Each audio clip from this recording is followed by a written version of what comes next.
कमलनाथ के रिश्तेदार मर गए, इनके सब माई बाप मर गए, इनका वोट बैंक तकलीफ हो रही है। उत्तर प्रदेश के गैंगस्टर अतीक अहमद और उसके भाई अशरफ की हत्या के बाद सियासत गर्म है, बयानबाजी का दौर चल रहा है। ऐसे में मध्य प्रदेश के कृषि मंत्री का एक विवादित बयान सामने आया है। उन्होंने मध्य प्रदेश के पूर्व मुख्यमंत्री कमलनाथ को अतीक का रिश्तेदार बताया है। उन्होंने कहा कि कमलनाथ के रिश्तेदार मर गए, इनके सबसे भाई बाप मर गए, इनका वोट बैंक खत्म हो गया, इसलिए इनको तकलीफ हो रही है। प्रदेश के कृषि मंत्री कमल पटेल रविवार को खरगोन प्रवास पर थे। इस दौरान उन्होंने पत्रकारों से बातचीत में आगामी विधानसभा चुनाव, अतीक अहमद की हत्या समेत अन्य सवालों के जवाब दिए। अतीक अहमद हत्याकांड से जुड़े एक सवाल के जवाब में कृषि मंत्री ने कहा कि पुलिस पर जिन्होंने हमला किया और उनका एनकाउंटर हुआ वो सही है।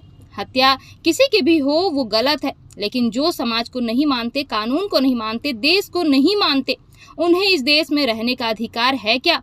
जिन लोगों ने मारा है उनके खिलाफ कानून के तहत कार्रवाई होगी, उन्हें सजा मिलेगी।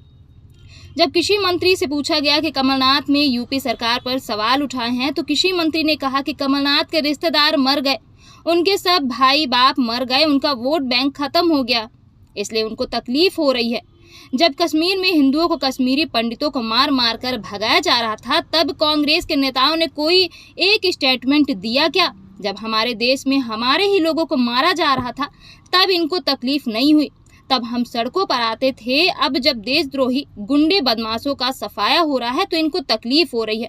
इससे ही समझ जाओ कि कांग्रेस किसके साथ है, देशद्रोहियों के साथ है कि गुंडों के साथ है कि देशभक्तों के साथ है। उन्होंने कहा कि एक परिवार के लिए पूरे देश को बर्बाद कर दिया। आज़ादी को 75 साल हो गए, कांग्रेस ने 60 साल राज किया, ये अतीक अहमद कहाँ से हो गए? कांग्रेस के राज में हुए पूरा देश गरीब कर दिया। मोदी जी जब से आए गांव-गांव किसान को मजबूत किया है, गरीब को मजबूत किया है। इन्होंने 60 साल में एक शौचालय तक नहीं बनवाए, किसी को एक गैस चूल्हा नहीं दिया, पीने के पानी की व्यवस्था नहीं की, बिजली नहीं दी। लेकिन हमारी सरकार ने 8 साल में इतना कर दिया कि 60 साल पर ये 8 साल भारी है। मैं तो पुलिस पे हमला किया, जिनका एनकाउंटर हुआ वो सही है। हत्या किसी की भी हो गलत है, लेकिन जो समाज के लिए खतरा है, जो समाज को नहीं मानते, कानून को नहीं मानते, देश को नहीं मानते, उनको इस देश में रहने का अधिकार है क्या? जो मानवता के लिए खतरा है, जिनने मारा उनके खिलाफ कानून के तहत कार्रवाई होगी, उनकह गिरफ्तारी हुई, उनको सजा मिलेगी, इसमें कोई भी। लेकिन कमलनाथ ने सवाल उठाया, योगी सरकार की आलोचना की कमलनाथ ने। देखो, मैं कह रहा हूँ ना, कमलनाथ के रिश्तेदार मर गए, इनके सब माई बाप मर गए, इनका वोट बैंक तकलीफ हो रही है। इसलिए कह रहा हूँ मैं, जब कश्मीर में हिंदुओं को मार मार के भगाया जा रहा था, कश्मीरी पंडितों को, तब कांग्रेस ने कहीं एक स्टेटमेंट दिया क्या नेताओं ने कि हमारे देश में, हमारे देश के लोगों को मार मार के भगा, तब इनको तकलीफ नहीं हुई, तब हम सड़कों पे आते थे।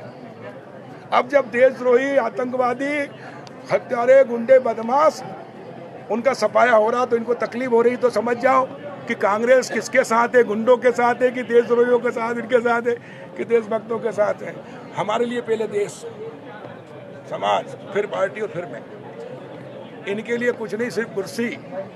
गांधी भी नकली, एक परिवार बस सब कुछ, उसके लिए पूरे देश को बर्बाद कर दिया। बताओ, आजाद भारत को 75 साल हुए, 60 साल कांग्रेस ने राज किया, ये कहाँ से हो गए? ये कांग्रेस के राज में हुए, वो पूरा देश गरीब कर दिया। मोदी जी जब से आए तब से गांव-गांव के अंदर हम कर रहे हैं, किसान को मजबूत बना रहे, गरीब को मजबूत बना रहे। देखो, 60 साल में एक शौचालय नहीं बनाया कांग्रेस ने, 60 साल में एक पक्का मकान नहीं दिया, 60 साल में गरीब को गैस टंकी चूल्हा नहीं दिया, पीने के पानी की व्यवस्था नहीं की, बिजली नहीं दी, सिंचाई नहीं दी।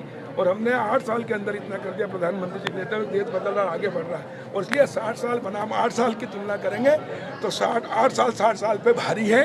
और इसलिए जनता सब समझ रही है, जनता को तक हम पहुँचाएंगे, हमारे कार्यकर्ता, और कांग्रेस मुक्त भारत करेंगे, यानी भ्रष्टाचार मुक्त भारत, अलगाव मुक्त भारत, आतंकवाद मुक्त भारत, टुकड़ा टुकड़ा गैंग मुक्त भारत, और कमल युक्त भारत, यानी खिलता कमल, खुशहाली, समृद्धि, विकास का भारत।